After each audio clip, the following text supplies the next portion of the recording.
북한 권력의 세습 과정에서 끔찍한 폭로가 터졌습니다.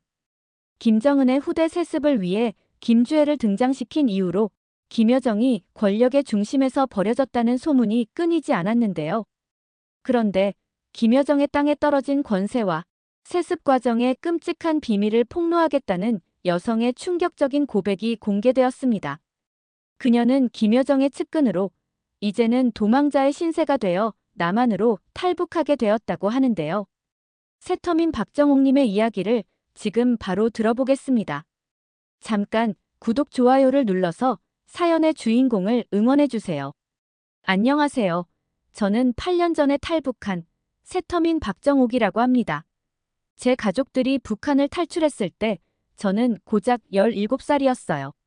대한민국에서는 고등학교를 다니면서 좋은 대학에 들어가기 위해 공부만 할 나이였지만 저는 고생이란 고생은 전부 하면서 죽지 못해 살아가는 지옥 같은 생활을 했죠. 대부분의 새터민들이 그렇듯이 저희 가족들도 거창하게 포장하면 자유를 찾아서 탈북을 했지만 툭 까놓고 말하면 자유나 민주보다는 제대로 밥을 먹으면서 살아남기 위해서 목숨을 건 탈출을 결심했어요.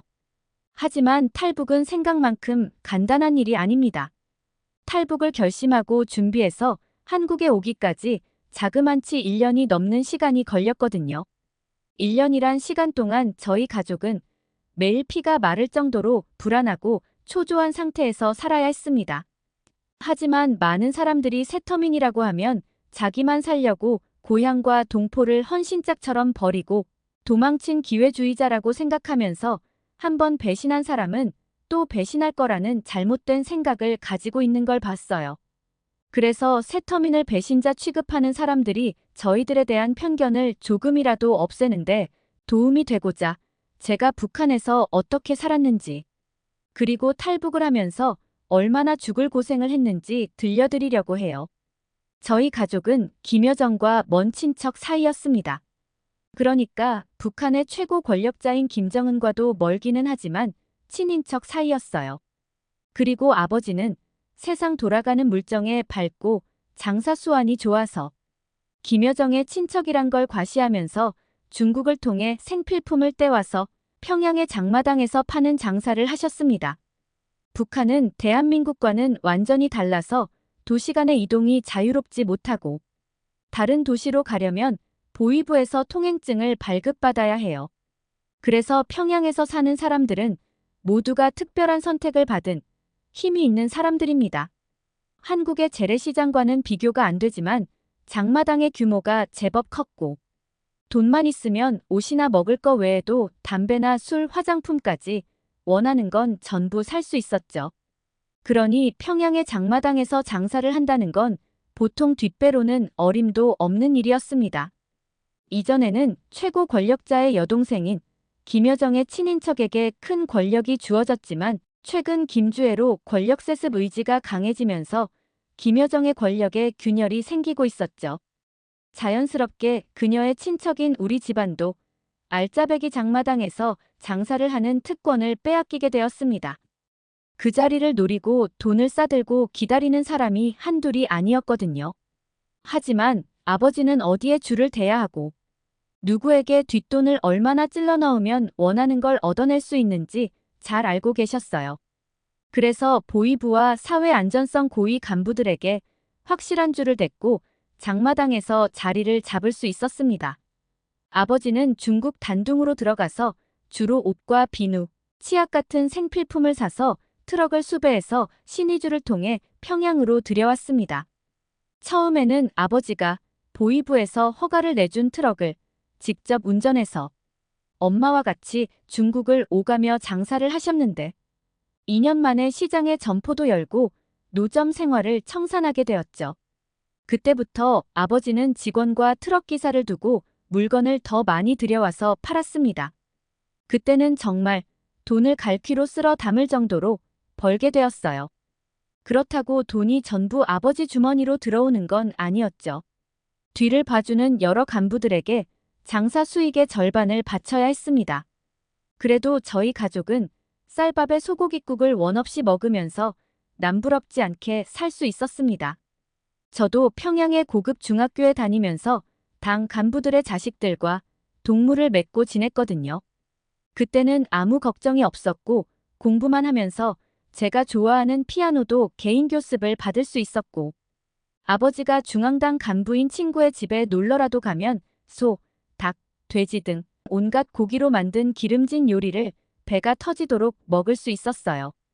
일반 평양 주민들은 매달 배급을 받았지만 저희 가족은 아버지 벌이만으로도 충분히 먹고 살만해서 배급이 나오지 않았습니다. 그런데 일이 꼬이기 시작했어요. 북한의 경제난이 심각한 지경에 이르자 김정은이 아버지 같은 장마당 장사치들에게 수익을 전부 내놓고 배급을 받으라는 결정을 내린 겁니다. 그러니 아무리 장사가 잘 돼도 아버지 주머니에 들어오는 돈은 한 푼도 없는 셈이었죠. 보리를 섞은 쌀과 돼지고기 약간, 그리고 생필품 정도였는데 양이 워낙 적어서 한 달치 배급이 일주일이면 동이 날 정도였습니다. 배급으로는 충분히 먹고 살 수 없게 되자 아버지는 고민하다가 절대 하면 안 되는 위험한 도박을 하셨어요. 밀거래에 손을 댄 거예요. 중국 브로커들과 은밀하게 연락해서 팔면 돈이 되는 물건들을 몰래 들여와 암시장꾼들에게 넘겼던 거죠. 북한에는 공개된 장마당 외에 비밀스러운 뒷거래를 하는 암시장이 있었습니다. 적발되면 죽을 각오를 해야 할 정도로 위험한 일이었지만 한탕씩 뛸 때마다 받는 돈은 고스란히 챙길 수 있으니 암시장꾼들은 목숨을 걸었어요. 그리고 사회안전성에서는 암시장꾼들을 잡으려고 혈안이 되어 있었죠. 아버지도 1년 정도 밀거래로 쏠쏠하게 재미를 봤지만 꼬리가 길면 밟힌다고 결국 탈이 생기고 말았어요. 밀거래꾼 중 하나가 나쁜 약을 중국 브로커들에게 몰래 넘기고 있다는 걸 알게 된 거예요. 양강도나 황해도의 깊은 산속에서 은밀하게 양귀비를 키워서 나쁜 약의 원료를 만들어 중국에 넘기는 꾼들이 있었는데 그런 행위는 중국과 북한 양쪽에 심각한 문제였고 선을 넘어도 한참 넘는 거였거든요. 그래서 나쁜 약 밀거래는 절대 뒷돈이 통하지 않았고 걸리는 순간 바로 총살이었죠. 잘못하다가는 아버지까지 엮여서 공개 총살을 당할 수도 있었거든요. 아버지는 좋은 말로 그런 짓은 하지 말라고 타일렀지만 그 사람은 듣지 않았고 나중에는 감정 싸움이 되면서 아버지와 주먹다짐을 하게 되었어요. 그런데 아버지에게 흠씬 두들겨 맞은 밀거래꾼이 앙심을 품고 아버지가 밀거래를 한다는 걸 사회안전성에 일러바친 겁니다. 며칠 후 밤에 기관총으로 무장한 사회안전성 요원들이 들이닥치더니 아버지를 끌고 갔습니다. 엄마는 백방으로 수소문해서 아버지 사건을 담당하는 간부와 비밀 독대를 하는 기회를 만들었는데 역시나 간부는 아버지를 풀어주는 대가로 엄청난 뒷돈을 요구했습니다. 다른 방법이 없는 상황이라 엄마는 친분이 있는 중국 상인들에게 사정을 해서 겨우 뒷돈을 주고 아버지를 빼낼 수 있었어요. 하지만 아버지는 며칠 동안 심한 고문과 구타를 당해서 피칠갑이 되어 제대로 걷지도 못하는 상태였습니다. 처참한 모습의 아버지를 보고 엄마는 탄식을 하셨죠. 찢어 죽일 놈들. 뒷돈을 얼마나 줬는데 사람을 반병신을 만드네. 풀려나기는 했지만 저희 가족은 더 이상 평양에서 살 수는 없었고 해산으로 쫓겨나고 말았어요. 유배를 당한 거나 마찬가지였죠. 아는 사람 하나 없는 해산이란 변방에 떨어지자 살아갈 길이 막막해졌고 그때부터 저희 가족에게 고생길이 활짝 열렸습니다. 엄마는 장사를 하면서 친분을 쌓은 밀수꾼들을 따라 중국을 오가면서 계속 밀거래를 했고 아버지는 한 달이 넘게 누워서 몸을 추스른 다음에 노동 현장에서 건설 막노동을 하게 되었어요. 그렇게 근근히 입에 풀칠은 하면서 버텼는데 아버지가 일을 하다 허리를 삐끗하는 바람에 노동 일을 못하게 되고 엄마가 속해 있던 밀거래팀이 사회 안정성에 발각되어 우두머리격이던 아줌마가 잡혀가고 말았습니다. 그러자 팀은 뿔뿔이 흩어지며 해산해버렸고 엄마도 실업자 신세가 되고 말았죠. 집에 먹을 거라고는 하나도 없자 이틀을 꼬박 굶은 남동생은 배고픔을 견디지 못하고 울며 보채기 시작했습니다. 누나, 배고파. 밥 먹고 싶어. 밥이 없으면 강냉이 죽이라도 끓여달라고. 그때 저는 14살이었지만 9살짜리 동생이 울면서 칭얼거리자 저라도 나서서 먹을 걸 구해야겠다고 생각을 하고 무작정 장마당으로 나갔습니다. 평양에서 아버지가 장사를 할 때는 장마당에 나가면 상인들 모두 저를 예뻐하면서 반겨주었고 찐 옥수수나 사과를 먹으라고 줬는데 해산의 장마당에서는 누구도 저를 반기지 않았습니다. 반겨주기는커녕 어린 여자애가 물건에 손을 대지는 않는지 경계하며 싸늘한 눈빛으로 감시했어요. 사실 장에는 저처럼 먹을 걸 찾아서 쓰레기 더미를 뒤지고 다니는 나이 어린 꽃제비들이 많이 있었거든요. 저는 주저하며 머뭇거리다가 난전을 펴고 있는 할머니에게 다가가 기어들어가는 목소리로 먹을 걸 조금만 나눠달라고 구걸했습니다. 이럽다. 저리 꺼지라. 할머니는 구걸하는 꽃제비들에게 질렸는지 제가 입을 열자마자 호통을 치며 쫓아냈고 다른 상인들도 마찬가지였어요. 그러니 저도 쓰레기를 뒤지며 먹을 만한 걸 찾게 되었죠. 그런데 장사를 하던 아주머니들은 물건이 없어지면 꽃제비인 제가 훔쳐갔다고 생각해서 험한 욕을 해댔고 심지어는 누명을 쓰고 뺨을 맞는 일까지 있었습니다. 장사할 물건에 손을 대지 않았다고 제발 때리지 말라고 애원하며 빌어도 상인들은 거짓골인 저를 인정사정 두지 않고 쥐잡듯이 닥달했습니다. 그럴 때는 억울하고 분해서 입술이 파르르 떨렸고 눈물이 줄줄 흘렀어요. 하지만 쓰레기 더미에서 썩어 문드러진 감자라도 찾으면 그렇게 기쁠 수가 없었습니다. 썩은 감자 몇 알을 주워서 집에 돌아갔는데 엄마가 제 꼴을 보더니 깜짝 놀라셨어요. 상인들에게 손찌검을 당해 입술이 터져 피가 흘렀고 눈가에 멍이 들었거든요. 얼굴이 왜 그래? 사람들한테 맞았니? 제가 가만히 고개를 끄덕이자 엄마는 저를 끌어안고 흐느껴 우셨습니다. 도둑질은 안 했어. 근데 내가 거지라고 아무도 내 말을 안 믿어. 아버지는 먼 산만 바라보며 힘없이 한숨을 쉬셨고 남동생은 썩은 감자를 빨리 삶아달라고 칭얼거렸어요. 그러던 어느 날 밤에 엄마와 아버지가 굳은 표정으로 저를 부르시더니 깜짝 놀랄만한 말을 하셨어요. 여기 죽치고 있다가는 우리 모두 백가죽이 등에 달라붙은 채로 죽고 말겠다. 너희 엄마가 먼저 중국을 통해 한국으로 들어갈 거다. 이제부터 정옥이 네가 엄마 노릇을 대신하면서 수철이 보살펴야 한다. 엄마와 아버지의 굳은 표정을 보고 장난이 아니란 걸 느꼈습니다. 그리고 사흘 뒤 엄마는 제 머리를 한번 쓸어준 뒤에 집을 떠났어요. 남동생한테는 엄마가 멀리 장사를 하러 가서 한참 걸릴 거라고 둘러댔습니다. 저는 엄마를 대신해서 동생을 정성껏 보살폈어요.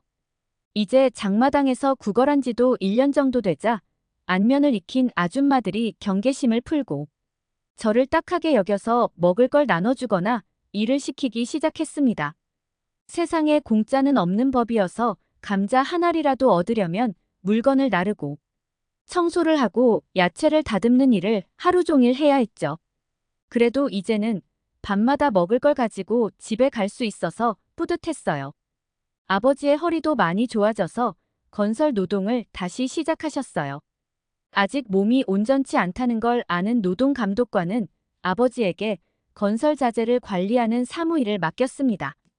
해산에 오면서부터 학교를 못 다녔지만 공부를 하고 싶다는 생각은 전혀 들지 않았고 그저 하루하루 배 골치 않고 살면 충분했습니다. 그러다 마침내 운명의 날이 오고 말았어요. 하루 종일 장에서 일하고 돌아와 아버지와 동생에게 저녁을 차려주고 설거지며 뒷정리를 하자 너무 피곤해서 바로 쓰러져 잠이 들었어요. 그런데 아버지가 저를 깨웠습니다. 정옥아, 어서 일어나 옷 입어라. 곧 사람이 올 거다. 아버지는 제 귀에 대고 속삭이듯 말했지만 잠귀가 밝은 저는 금세 눈을 뜨고 일어났습니다. 동생은 벌써 일어나서 옷을 입고 있었고 아버지는 짐을 싸뒀습니다.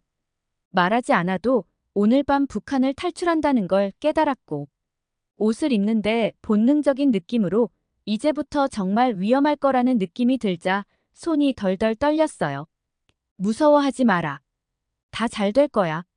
아버지는 저를 꼭 껴안고 다독여 주셨고, 철이 없어서 말이 많던 까불이 동생마저도 굳은 표정으로 말이 없었습니다. 깊은 새벽이라 인적이라고는 없었는데 자동차 소리가 점점 가깝게 들리더니 누군가 문을 두드렸습니다. 아버지와 함께 밖으로 나오니 낯선 중년 남자가 주위를 살피면서 빨리 차에 타라는 손짓을 했습니다. 제가 뒷좌석에 타려고 하자 그 남자는 고개를 저으면서 트렁크를 열었어요. 저와 아버지, 그리고 동생은 몸을 완전히 숙이고 포개지듯 겨우 트렁크에 들어갔습니다.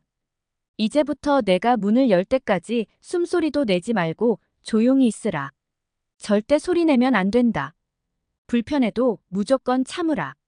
탈북 브로커로 보이는 남자는 몇 번이나 조용히 하라고 주의를 준 다음에 차를 몰고 갔습니다. 저희들은 캄캄한 트렁크 안에서 모든 걸 운명에 맡기고 숨을 죽이고 있었어요. 좁고 답답해서 숨쉬기도 힘들었고, 비포장 도로를 달리면서 덜컹거릴 때마다 허리와 다리가 저리고 아팠지만 꾹 참아야 했죠. 한참을 달리던 차가 천천히 멈췄고 밖에서 말소리가 들렸습니다. 그런데 그 남자가 누군가와 실랑이를 벌이는 것 같았어요. 언성이 높아지더니 결국 남자가 고함을 질렀습니다. 그는 아마 조선족인 것 같았어요. 야, 트렁크를 왜 열라 하니? 니들 내가 중국 국적인 거 알지? 여길 한두 번 지나는 것도 아닌데. 무슨 검색을 한다는 거네. 너 보니까 신빙이라 잘 모르는구나. 내가 여기 소장하고 잘 아는 사이야. 그러니까 개나발 불지 말고 어서 차단기 올리라. 내 몹시 바쁘다. 대화를 들어보니 국경에 도착했고 북한군이 검색을 하려고 트렁크를 열라고 하자 남자가 마구 엄포를 놓으며 버팅기는 것 같았죠. 조선족은 엄연히 중국인이라 북한군들도 함부로 대하지 못했어요. 그래서 조선족들이 밀거래나 탈북에 개입하는 경우가 아주 많았고 전문 브로커들은 국경검문소에 줄을 대고 있기도 했죠. 남자가 재촉을 해도 경계병들은 주저하고 있었는데 누군가 다가왔습니다. 무슨 일이가? 소장님, 저 신빙이가 내 발목을 잡고 안이 보내줍니다. 한밤중에 소란이 일자 검문소 책임자가 온 것 같았고 남자가 뭐라고 말하자 바로 차단기가 올라가는 소리가 들렸고 차가 출발했습니다. 여기만 통과하면 중국이구나 하는 생각이 들자 심장이 터질 듯이 뛰기 시작했어요. 그런데 얼마 지나지 않아 차가 또 멈췄고 이번에는 남자가 중국어로 뭐라고 떠들자 금방 통과되었어요. 아마 중국 측 검문소였던 것 같아요. 그러고도 한참을 달린 후에 차가 멈추더니 트렁크가 열렸습니다. 밖은 이제 동이 막 트는 중이었고 차는 좁은 산길 가운데 서 있었습니다. 아직 다 온 거 아니야. 일단 용변부터 시원하게 보라우. 안 그래도 방광이 터지기 일보 직전이었는데 간신히 참고 있었거든요. 여긴 중국 땅이야. 첫 번째 고비는 무사히 넘겼지만 이제부터 정말 험한 길을 가야 하니 마음 단단히 먹어야 된다. 용변을 본 뒤에 다시 트렁크에 타려고 하자 여기서부터는 뒷좌석에 타도 된다고 했어요. 푹신한 시트에 앉으니 긴장이 풀어졌고 아버지의 품에 안겨 금세 잠이 들었습니다. 남자가 깨워서 일어나 보니 허름한 집 앞에 와 있었습니다. 남자는 저희들을 가축을 키우던 외양간을 개조해서 만든 방으로 안내했어요. 청소를 했지만 가축의 배설물 냄새가 퀴퀴하게 풍기고 있었죠. 그곳에서 처음으로 주먹밥으로 배를 채우면서 남자의 설명을 들었습니다. 내일 쿤밍으로 이동할 거야. 거기는 다른 중국 안내인이 있어. 그 사람이 라오스 국경까지 안내할 거야. 국경에 가면 또 다른 안내인이 차를 이용해서 메콩강까지 데리고 갈 거야. 조선족 남자는 코스마다 다른 안내인들이 탈북자들을 안내한다고 했어요. 그 이유는 워낙 먼 거리여서 한 사람이 맡을 수 없기도 했고 재수가 없어서 중국 공안에 걸려도 꼬리 자르기를 할 수 있기 때문에 브로커들은 점조직으로 움직인다고 했죠. 그래서 남자도 다음 안내자인 중국인밖에 모른다고 했습니다. 그날 저희 가족은 꿈에도 그리던 엄마와 처음으로 통화를 했어요. 엄마의 목소리를 듣자마자 그냥 눈물이 흘러서 아무 말도 못하고 전화기를 붙들고 펑펑 울기만 했습니다. 엄마는 탈북에 성공해서 지금은 서울에 있다고 했고, 저희들이 너무 보고 싶고 그립다고 말하며 흐느껴 울었습니다. 정호가 아버지 말씀 잘 듣고 수철이 잘 보살피면서 조심해서 오너라. 무사히 한국에서 만나자. 조선족 아저씨한테 사례는 충분히 했으니까 도와줄 거야. 조선족 안내인은 저희들을 그냥 도와주는 게 아니고 엄마가 준 수고비를 받았기 때문에 위험을 감수하고 나서고 있던 거예요. 다음 날 저희들은 쿤밍으로 이동했고 중국인 안내인을 만나서 다른 비밀 안가로 이동했습니다. 그때 조선족 남자는 아버지에게 절대 중국인들을 믿지 말라고 했습니다. 내가 국적은 중국이지만 우린 같은 동포잖네. 그래서 탈북하는 사람들 처지를 잘 알고 있고 어떻게든 도우려고 하는 거야. 돈만 생각하고는 이런 위험한 일 절대 못한다. 하지만 중국 놈들은 그게 아니야. 탈북자들을 돈으로만 보거든. 그러니까 절대 중국 사람이 하는 말을 믿으면 안 된다. 그놈들은 언제든지 배신할 수 있단 말이야. 중국 브로커는 다른 탈북자들이 도착할 때까지 기다렸다가 라오스로 갈 거라고 했습니다. 브로커는 절대 방 안에서 나오지 말라고 했고 누가 와서 문을 두드려도 열어주면 안 된다고 했어요. 브로커는 음식이나 물을 가지고 올 때 정해진 신호로 노크를 했습니다. 그런데 이틀 뒤에 아버지가 자고 있는 저를 급하게 깨우셨어요. 당장 여기서 도망쳐야 한다는 거예요. 북한을 나온 뒤로 아버지가 저렇게 안절부절 못하고 서두르는 걸 본 적이 없었어요. 내가 중국 브로커 놈이 통화하는 걸 들었는데 여기 있으면 우린 꼼짝없이 다시 북한으로 끌려가게 생겼어. 아버지는 조선족 안내인이 시킨 대로 처음부터 중국 브로커를 믿지 않고 말과 행동을 유심히 살폈다고 해요. 아버지는 오래전부터 중국인들을 상대해서 중국어를 어느 정도 할 수 있었거든요. 하지만 우리가 중국어를 모를 거라고 생각한 브로커는 숙소 근처에서 통화를 했는데 그걸 듣고 아버지는 기겁할 정도로 놀랐다고 합니다. 브로커는 중국 공안으로 짐작되는 사람과 통화를 하는 것 같았는데 탈북자 가족을 데리고 있고 이틀 뒤에 3명이 더 올 거니까 그때 몽땅 잡아가라고 했다는 겁니다. 중국 브로커는 돈만 챙기고 저희들을 다시 북한으로 보낼 음모를 꾸미고 있었는데 더 소름이 끼치고 경악스러운 건 젊은 여자인 저만 북한으로 보내지 않고 중국인에게 팔아넘길 속셈이었다는 거예요. 탈북 여성들 중에는 중국인들에게 속아서 인신매매를 당하거나 중국인과 강제로 결혼해서 노예처럼 일만 하는 경우가 자주 있다고 했습니다. 그날 밤 무작정 도망쳐서 마을을 빠져나온 뒤에 정처 없이 산길을 걸었습니다. 저희가 도망쳤다는 걸 알면 브로커가 찾으러 나설 거니까 어떻게 하든 마을에서 멀리 가야만 했거든요. 그렇게 이틀 동안 산을 넘으니 다른 마을이 나왔고 춥고 배가 고파서 더 이상 움직일 힘이 없었던 저희들은 불이 켜진 집으로 다가가서 대문을 두드렸습니다. 잠시 후에 문이 열리더니 40대로 보이는 아줌마가 고개를 내밀었어요. 저희들은 북한 사람입니다. 배가 고파서 죽을 것 같아요. 제발 도와주세요. 아버지는 간절한 마음으로 사실대로 털어놨습니다. 중국 아줌마가 공안에 신고를 한다고 해도 더는 도망칠 힘이 없으니 자포자기했던 겁니다. 그런데 난감한 표정으로 서 있던 아줌마가 집 안으로 들어오라고 했고 따뜻한 저녁 밥상을 차려줬습니다. 윤기가 잘잘 흐르는 찰진 쌀밥과 김이 모락모락 나는 뜨끈한 장국을 정신없이 퍼먹었어요. 식사를 마치자 아줌마는 웃으면서 제가 몇 살인지 물었어요. 17이라고 하자 참 좋은 나이라고 하면서 제 얼굴을 쓰다듬어주고 누군가에게 전화를 했습니다. 한참 동안 이어진 통화를 마친 아줌마가 이렇게 말했습니다. 당신들 아주 운이 좋아. 하늘이 도왔는지 아줌마는 탈북자를 지원하는 선교사와 친분이 있다고 했고 선교사님이 내일 집으로 올 거라고 하는 거예요. 그 순간 이젠 살았다는 생각이 들어서 날아갈 듯 기뻤습니다. 다음 날 한국 선교사가 집으로 찾아왔고 차를 타고 선교사가 운영하는 탈북자를 위한 안가에 도착했어요. 그곳에서 대기하다가 라오스를 거쳐 태국으로 갈 거라고 했습니다. 일단 라오스 국경까지 가야 하는데 공안들 감시와 검문소를 피해야 하니 차를 타고 갈 수는 없습니다. 산길로 일주일 정도 걸어가야 해요. 아주 힘든 여정이 될 겁니다. 사흘 동안 대기한 뒤에 다른 탈북자 5명이 합류했고 비로소 저희들은 도보로 라오스까지 갈 준비를 했습니다.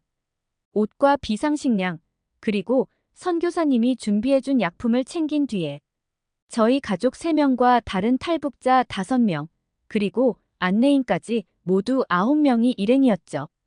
조심해서 가세요. 국경만 넘으면 차로 이동할 수 있도록 준비할게요. 부디 행운을 빕니다. 선교사님은 비장한 표정으로 일행들과 모두 악수와 포옹을 하고 헤어졌습니다. 쿤밍에서 라오스 국경까지 도보로 가는 여정은 탈북 과정 중 가장 힘든 난코스였어요.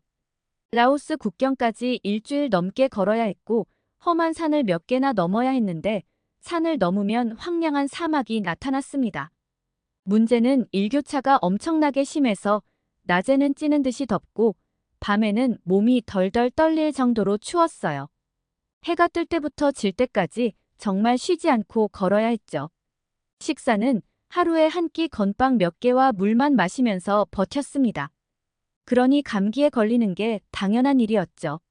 몸이 떨리고 열이 나서 어지러웠고 온몸이 망치로 때리는 것처럼 아파도 걷는 걸 멈출 수는 없었고 한 사람의 이탈자도 없었습니다. 오직 살아서 한국에 가야 한다는 굳은 마음으로 모든 걸 버텨냈어요. 열이 나면 인솔자가 주는 간단한 해열제만 먹고 밤에는 바위 틈에 쪼그리고 앉아 잠을 청했고 해가 뜨면 계속 걸었습니다. 험한 산길에 신발은 다 떨어져 밑창이 덜렁거렸고 비탈길에서 넘어져 무릎이 까지고 멍이 들어 몸이 성한 곳이 없었지만 포기할 수는 없었습니다. 동생도 감기에 걸려서 콧물을 줄줄 흘리면서도 아프다고 칭얼거리지 않고 참아내는 걸 보니 정말 대견하다는 생각이 절로 들었죠. 그리고 마침내 라오스 국경에 도착했고 다른 안내인의 도움을 받아 차를 타고 메콩강과 인접한 내륙으로 들어갔습니다. 하지만 고생은 끝이 아니었습니다. 거기서부터 이틀을 걸어서 메콩강까지 가야 했던 겁니다. 하지만 이미 열흘이 넘게 험한 산과 사막을 헤치고 온 저희들에게 이틀 정도 걷는 건 아무것도 아니었죠. 안가에서 하루를 쉰 다음에 몸과 마음을 가다듬고 마지막 코스로 향했습니다. 다시 이틀 동안 숲을 헤치고 산을 넘어가니 유유히 흐르는 메콩강이 보였습니다. 안내인이 전화를 하고 잠시 기다리자 태국 쪽에서 작은 쪽배가 다가왔습니다. 배가 워낙 작고 좁아서 9명의 일행은 균형을 잘 맞춰서 앉아야 했어요. 안 그러면 배가 확 뒤집어질 수도 있었거든요. 강을 따라 30분 정도 가니 건너편에 검문소 같은 작은 건물이 보였고 그 앞에는 저희들을 발견한 태국 군인들이 나와서 쳐다보고 있었습니다. 태국 군인들을 보자 겁이 나기는커녕 이제 드디어 살았다는 안도감이 밀려왔어요. 아버지도 제 손을 꼭 잡고 미소를 지으면서 고생했다고 말하셨죠. 태국 군인에게 체포된 저희들은 바로 경찰서를 거쳐 이민자 수용소로 옮겨져 간단한 조사를 받았습니다. 어디로 가기를 원하죠? 마지막으로 조사관은 한국인 통역사를 통해서 이렇게 물었고 저희는 주저없이 대한민국이라고 말했습니다.